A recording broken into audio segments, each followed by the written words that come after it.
Playing with Power MTG. Powerful cards, powerful formats. Before we get into tonight's game, I wanted to ask a question. Do you have extra cards lying around that you don't use? Want to buy or trade for some extra cards but don't know how to maximize the value? Then you should try out today's sponsor, Card Conduit. Card Conduit is the best service when it comes to selling your extra cards.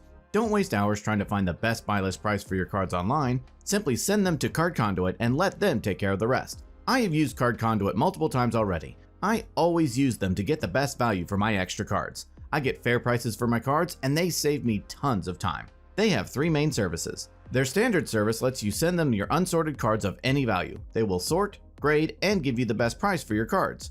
Their curated service is similar. Send them your unsorted cards worth over $1 in value. They will charge half the fee of the standard service and charge no fee per card. Their sorted service is a great value as well. Choose cards in advance with their selection tool, send them sorted to Card Conduit, and they will grade and buy list them automatically. Save yourself the time of having to send to multiple sites and let Card Conduit do it instead. Their fee is only 2% with no fee per card. They give you the best price for your cards. They work with competitive buy listing partners, including ones not open to the public. Users get an average of 19% more for their collection than they would from any major retail buy list, even with Card Conduit's fees. Card Conduit also optimizes buy listing for card condition as well. Since vendors have different penalties for wear and tear, Card Conduit will find the best buy list priced against the specific condition of the card. So give Card Conduit a try today. If you sign up with my link in the description below or use the promo code POWER, you will also get 10% off of their fees when you use their service. A big thanks to Card Conduit for sponsoring today's video. Now, let's start out by showcasing our fighters this evening. First, we have Drake piloting Najeela the Blade Blossom. This is a 5-color good stuff deck that wins with Adnaz or a combo with its commander and Derevi. Drake's opening hand contains an Intuition, Pact of Negation, Eladamri's Call, Culling the Weak, Ignoble Hierarch, Misty Rainforest, and a Tarnished Citadel.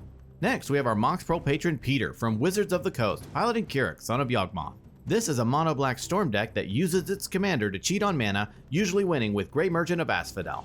Peter's opening hand contains a Reanimate, Entomb, Crystal Vein, Homeward Path, and his 3 London Mulligans are Balthor the Defiled, Chainer Dimension Master, and Demonic Tutor. After that, we have our Mox Pro patron Charles piloting Owl the Dawn Sky. This deck tries to loop its commander to flip the deck onto the table and assemble a combo to win. Charles's opening hand contains a Jeweled Lotus, Enlightened Tutor, Touch the Spirit Realm, Path to Exile, and 3 Snow-Covered Plains. Finally, we have Ashani piloting Korvold, Fey-Cursed King. Known as Treasure Storm, this deck tries to cheat a Dockside into play and uses its commander to draw the deck and assemble a win. Ashani's opening hand contains a Lion's Eye Diamond, Vampiric Tutor, Mana Crypt, Talisman of Indulgence, Elvish Mystic, Jeweled Lotus, and an Underworld Breach. Without further ado, let's kick off this big bad bombastic barrage. Drake's name showed up in the most magic lore, so he gets to start us off. Drake draws a card for turn and plays a Misty Rainforest. He cracks it, pays a life, and fetches up a tropical island onto the battlefield. He casts an Ignoble Hierarch and ships the turn to Peter. Peter draws and plays a Homeward Path. He passes. Charles draws and plays a Snow-Covered Plains. He casts Portable Hole. It enters and exiles Drake's Ignoble Hierarch. Charles gives the turn to Ashani. Ashani draws and plays a Mana Confluence. He casts a Mana Crypt. He casts a Talisman of Indulgence. He casts a Lion's Eye Diamond. He casts a Jeweled Lotus. He taps his Mana Confluence to cast an Elvish Mystic. With an excellent turn 1 setup, Ashani passes to Drake. Drake draws and plays a Tarnished Citadel. He ends his turn. Peter draws and plays a Crystal Vein as his land for turn. Punished from a mulligan to 4, he gives the turn to Charles. Charles draws and plays a Snow-Covered Plains. He passes. At the end of Charles' turn, Ashani taps his Talisman to cast a Vampiric Tutor. He fetches up a card onto the top of his library and loses 2 life. Still in the end step, Charles channels Touch the Spirit Realm targeting Ashani's Mana Crypt. Touch resolves, Crypt exiles, and the turn moves to Ashani. Ashani draws and taps his Mana Confluence to help cast Underworld Breach. He sacrifices his Jeweled Lotus, adding 3 red. He sacrifices Lion's Eye Diamond, discards his hand, and adds 3 black. He casts his commander, Korvold, Fey-Cursed King. Korvold enters and he sacrifices Elvish Mystic. Korvold triggers, gets a +1/+1 counter, and Ashani draws a card. He escapes Lion's Eye Diamond. He sacrifices LED, adding 3 green. Korvold triggers, gets a counter, and Ashani draws. He casts Defense Grid. In response, Drake taps his Tarnished Citadel to help cast Eladamri's Call. He fetches up a Dockside Extortionist into his hand, then Defense Grid resolves. Ashani moves to his end step, Mana Crypt re-enters, and he sacrifices Underworld Breach. Korvold triggers, gets a counter, and Ashani draws. The turn moves to Drake. Drake draws and plays a Polluted Delta. He cracks it, pays a life, and fetches up a Badlands onto the battlefield. He casts Dockside Extortionist. It enters and Drake creates 4 treasures. He casts a Soul Ring. He casts Culling the Weak, sacrificing Dockside as an additional cost. He adds 4 black. He follows up with an Intuition. He fetches up an Underworld Breach, Lion's Eye Diamond, and a Savine's Reclamation. Charles gives him LED. Drake casts Mox Amber. He flashes back Savine's Reclamation targeting Underworld Breach.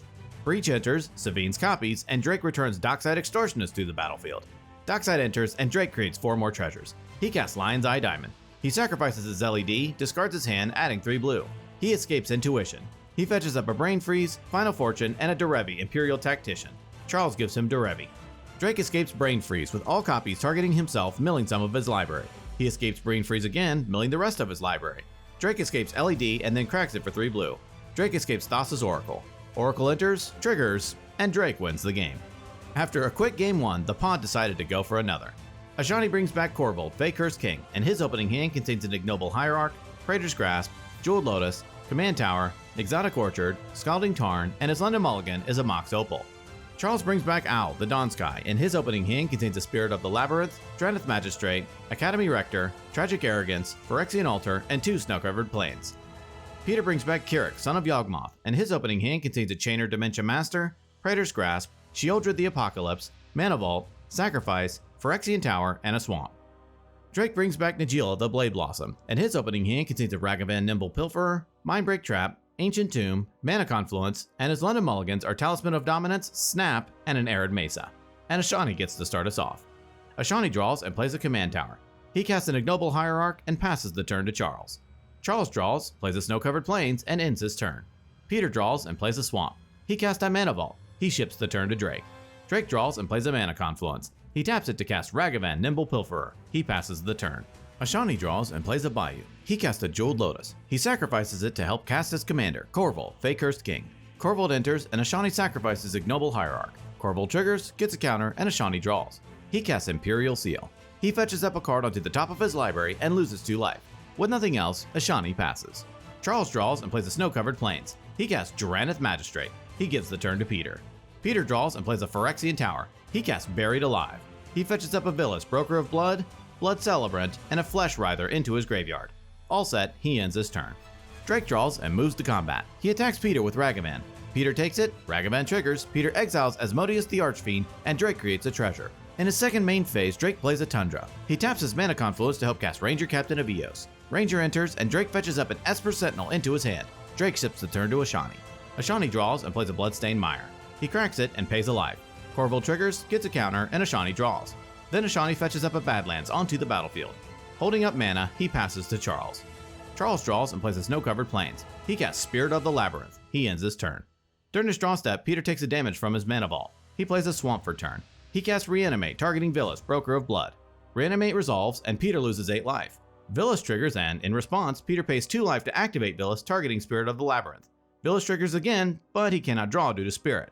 Then Spirit dies, and the original Villas trigger resolves, and Peter draws 8 cards. Peter casts Lotus Petal. He casts a Mox Diamond, discarding a Swamp. He casts Dance of the Dead, targeting Blood Celebrant. In response, Drake casts Mindbreak Trap for its alternate cost, exiling Dance of the Dead. Plans thwarted, Peter passes, discarding to hand size. Drake draws and plays an Ancient Tomb. He moves to combat and attacks Charles with Ranger Captain. Charles takes it, and in his second main phase, Drake casts an Esper Sentinel. He ends the turn. Ashani draws and plays a Marsh Flats. He casts Dockside Extortionist. Dockside enters, and Ashani creates 4 treasures. Ashani cracks his Marsh Flats and pays a life. Korvold triggers, gets a counter, and Ashani draws. Then Ashani fetches up an Overgrown Tomb into play untapped, paying 2 life. He moves to combat and attacks Drake with Korvold. Korvold triggers, and he sacrifices Dockside. Korvold triggers, gets a counter, and Ashani draws. Drake takes 8, and in his second main phase, Ashani cracks a treasure, triggering Korvold. After some deliberation among the table, Drake decides to sacrifice his Ranger Captain, locking out opponents from non-creature spells this turn. Then Korvold's trigger resolves, gets a counter, and Ashani draws. Ashani casts his own Ragavan. Locked out of non-creature spells and unable to continue, Ashani passes. Charles draws and plays a Snow-Covered Plains. He casts an Academy Rector. The table stands to attention, and Charles gives the turn to Peter. During his draw step, Peter takes a damage from his Mana Vault. Villas triggers, and Peter draws. In his main phase, he casts Animate Dead, targeting Blood Celebrant. Esper Sentinel triggers, and Peter pays. In response, Ashani cracks 2 treasures and floats mana. Korvold triggers twice, getting 2 counters, and Ashani draws 2 cards. Unfortunately, not finding any answers, Animate Dead resolves, putting Blood Celebrant onto the battlefield. Peter activates Celebrant, paying a life and adding a black. Villas triggers, and Peter draws. Peter activates Celebrant 9 more times, losing 9 life and drawing 9 cards through Villas. He plays a Swamp for turn. He casts Jeweled Lotus. He activates Blood Celebrant 6 more times, losing 6 life and drawing 6 more cards through Villas. Peter casts Sacrifice, sacrificing Villas as an additional cost. He adds 8 black. He casts Grim Monolith. He casts a Defense Grid. In response, Ashani cracks a treasure. Korvold triggers, gets a counter, and Ashani draws. Then, unfortunately for the team, Defense Grid resolves. Peter casts Sheoldred the Apocalypse. He casts Shallow Grave, returning Villas from his graveyard to the battlefield. Peter activates Blood Celebrant, paying a life, adding a black, and drawing through Villas. Sheoldred triggers, and Peter gains 2 life. Peter presents a loop of paying life with Blood Celebrant, drawing a card with Villas, and gaining 2 life through Sheoldred. With this loop, he draws through his deck. He casts Dark Ritual, adding 3 black. He casts Mana Crypt. He casts a Soul Ring. He casts a Chrome Mox, imprinting Grim Tutor. He casts Cabal Ritual, adding 5 black.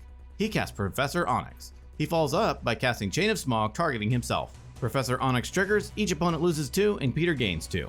Chain of Smog resolves, Peter discards 2, and he copies Chain of Smog, targeting himself again. He presents a loop of copying Chain of Smog, triggering Professor Onyx each time to drain the table. He does this over and over until the table is dead, and Peter wins the game.